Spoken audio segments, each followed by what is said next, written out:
Hi there, this is Jez from Ingenious. I'm creating a quick 10-minute run-through video on Microsoft Teams, and hopefully can show off some of the features and demonstrate why I think your company just should use this and probably nothing but this for coordinating all their internal conversations and files and work.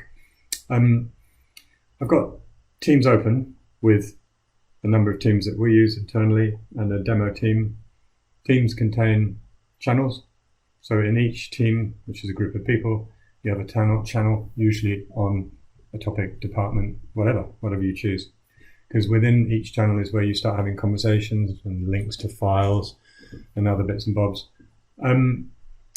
Starting on the left-hand side though, we've got activity, which shows all your recent activity. There's chat, so you can have one-to-one chat with anybody in your organization, either one-to-one or in groups. You can add various people to chat. Teams itself, calendar integrates with your office calendar and is where you could click on Meet Now to create a live video conference right now and invite someone to it, or schedule a conference with a title. You don't tend to put in a location unless you want to, and invite people in to your Teams meeting. So this is a video conference meeting. You can, I think somewhere in here, it might be on the next stage, talk about whether it's just an audio or a video conference. Here, you can of course make calls. You can actually turn Teams into a full-blown phone system if you want. That involves an additional, I think it's something like £6 a month charge to Microsoft to set up a phone system. You no longer really need a phone system anymore because it can all be done here. Files is links to files within Teams, and then we've got more. So I'm just wondering whether there's, yes, we've got more items that can be added here, and third-party applications that can be added in to Teams as well. But these I'll come back to in a bit. I'm going to concentrate really on Teams and how it works for collaborative working and sharing information. So in a channel, a default channel, you get given posts, which are conversations, and you start a conversation and someone replies, so you end up with conversations in, I call them threads. So they're kind of groups of conversation threads that follow each other. Files, which is where you can put all sorts of new or existing files and more to share. A wiki, which is generally a blank area for writing some text into. We tend to use this. Here's an illustration actually of the wiki for the general tab. By the way, you get a general tab as default. All the other ones you can, general channel as default. All the other ones you can add and give your own name. You can't rename the general one. The wiki I use for instructions on how to use the channel. Why does the channel exist? What's it all about? You can use this for standard staff processes and procedures, pretty much anything you like. Wiki is a little bit basic I mean, you can embed content, you can add new sections, you can start a conversation thread about a particular item, and there's other stuff as well. But this is, I use more for static type content for how to.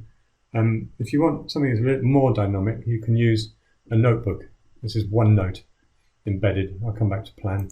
OneNote embedded into Teams, which is, if you've never used OneNote before, it's a bit like Microsoft Word, but simpler and more about linking content to content, and doing things in sections and pages, and then you can basically create multiple pages in a section, multiple sections in a notebook, and dynamically link, drop files, images, links to websites, anything you like in here. It's a kind of central gathering of information, almost like a really dynamic and useful website that can be updated on the fly. Planner is used for obviously planning things. You create buckets. This is a bucket. Create a new bucket there if you want with a name. Always starts with to do, that can be renamed. And then you create tasks inside here. Who created it? This is progress, due date, priority, and that's who it's been assigned to. So when you create a task, you basically assign it to someone who's responsible. Remember, there are only 2 people in this channel, sorry, in this team, myself and my external account. But that's, you get the idea. You create buckets and lists of tasks to do within them and get organized. Forms are really handy. You can create forms in here and see responses. So this, for example, is a form that's been edited. Generally, you would create a form. You would then share a link, copy that link, give it to someone for them to go off and fill in the answers. I'll show you how immediate this is. There is actually one response already. Let's put in another response. It's the same information, but let's just choose any old date. Essex option 1, submit. I went straight to 2. So this, I'm in a totally independent browser, unrelated to this. Shows how instantaneous this is. This could be used for new starters, any kind of information you want to collate. You can edit, create your own form, add all sorts of options, text, ratings, etc., etc. Dates. I think there's more in here as well. Really useful for getting people to standardize requests or fill stuff in. I thought I'd just interject here with an example of how we could get quite clever with your new starter form that we use for setting people up. This is what we get in, various bits of information filled in. And here is one that I knocked up, which is not quite up to date with this latest form, but this is a form I knocked together to ask a few questions about what groups people, what drive access they need access to. I think I did this about a year ago to illustrate how we could get people to just fill this information in live. Now, this doesn't necessarily have to come to us. It could come to you. It could be on your system, could be on our system. It can be converted into email for information. We can manipulate the data any way we want.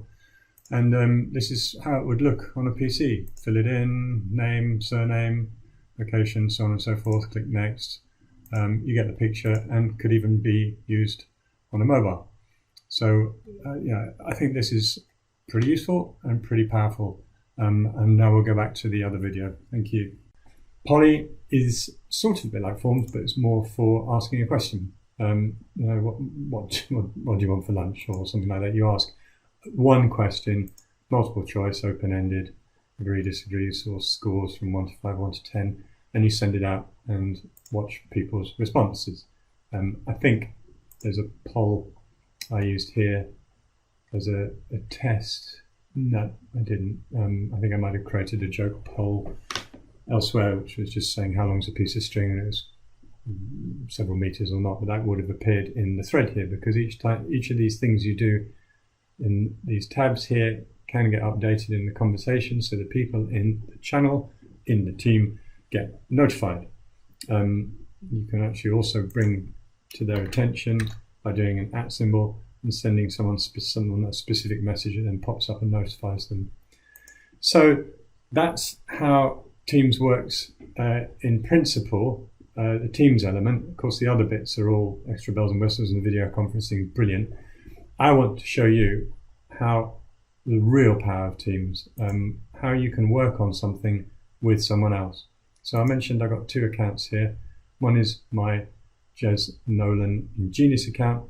This one is a account I've logged into the same Teams, or the same team, demo team, as my jesnolan@gmail account.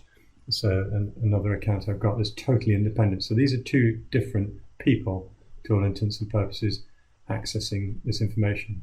Now, watch what happens when I open up a spreadsheet in real time. By the way, we're editing it inside Teams here, and that is Jez Nolan.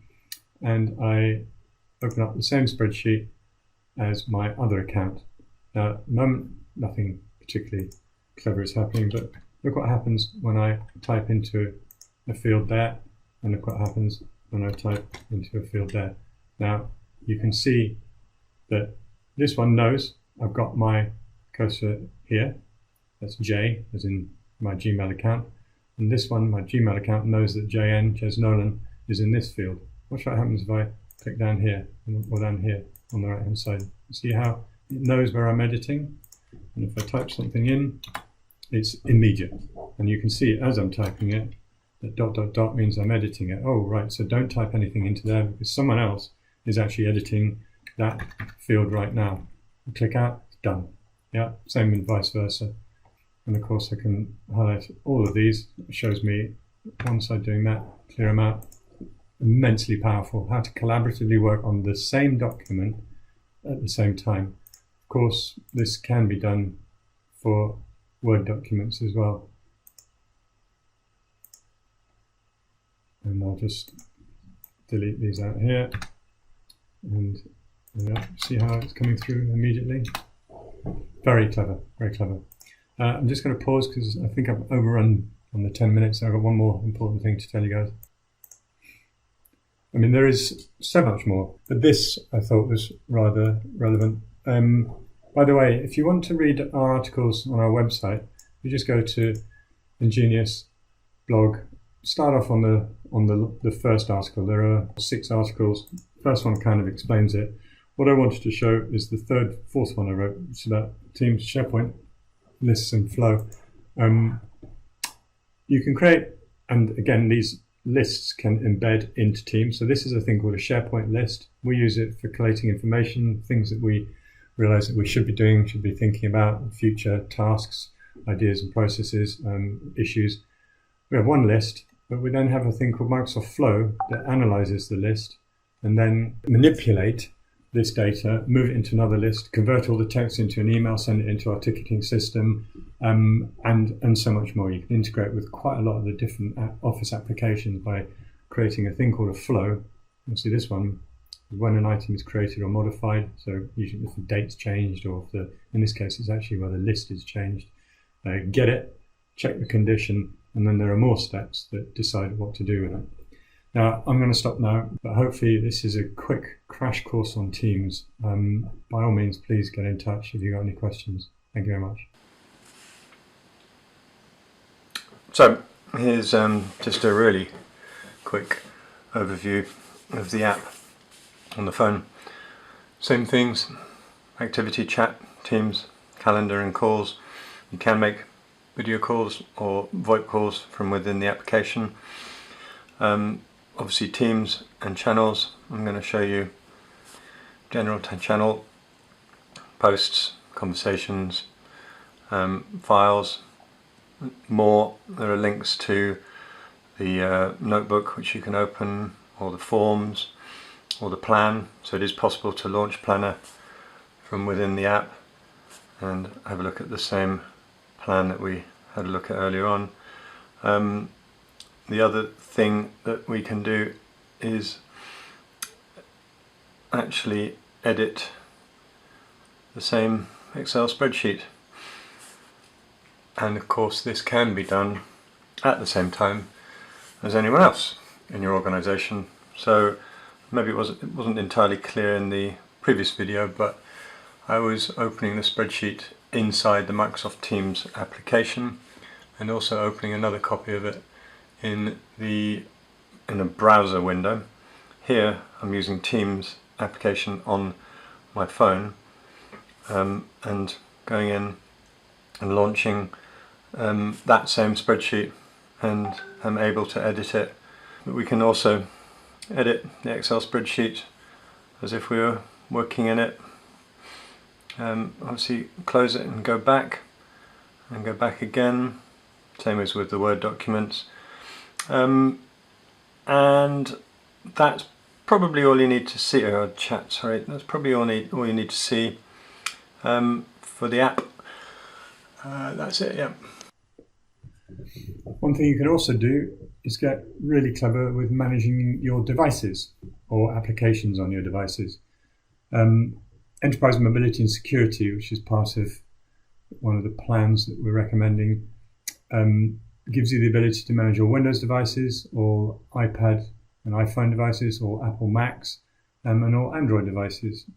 kind of the need for Windows devices to be on domains with group policies and so on, and protecting things is going to be history. This is what will happen in the not so, well, it's already happening.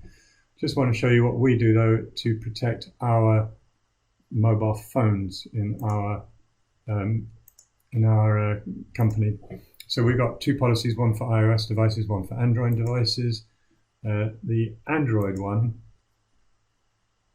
is set up in such a way that the only thing that can access corporate data are this quite long list of approved applications that can be configured and restricted within Microsoft Intune.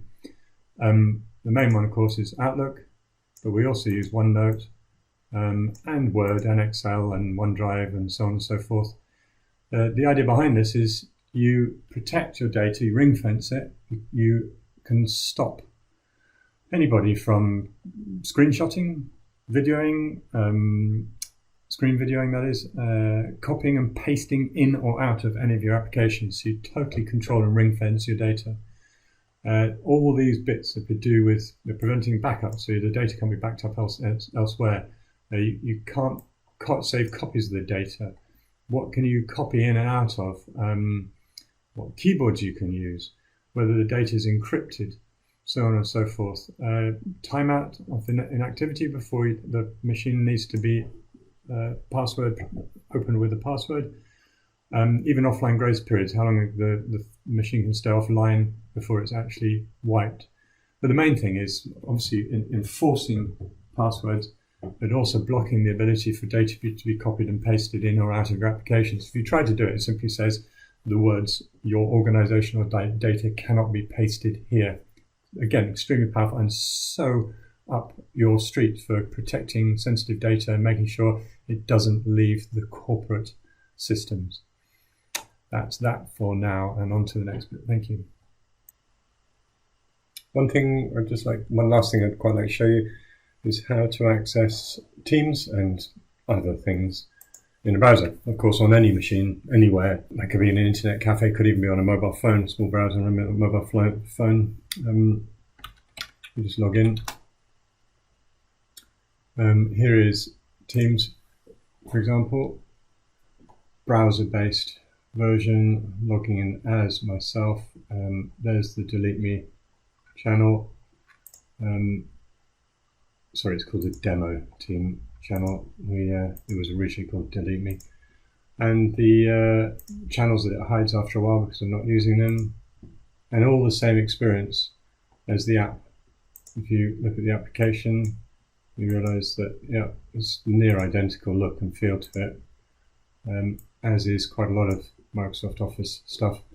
By the way, it's worth mentioning also that we can switch between organizations. This is a company that does some marketing for us, and we can switch to their teams and work within their operation if we want to.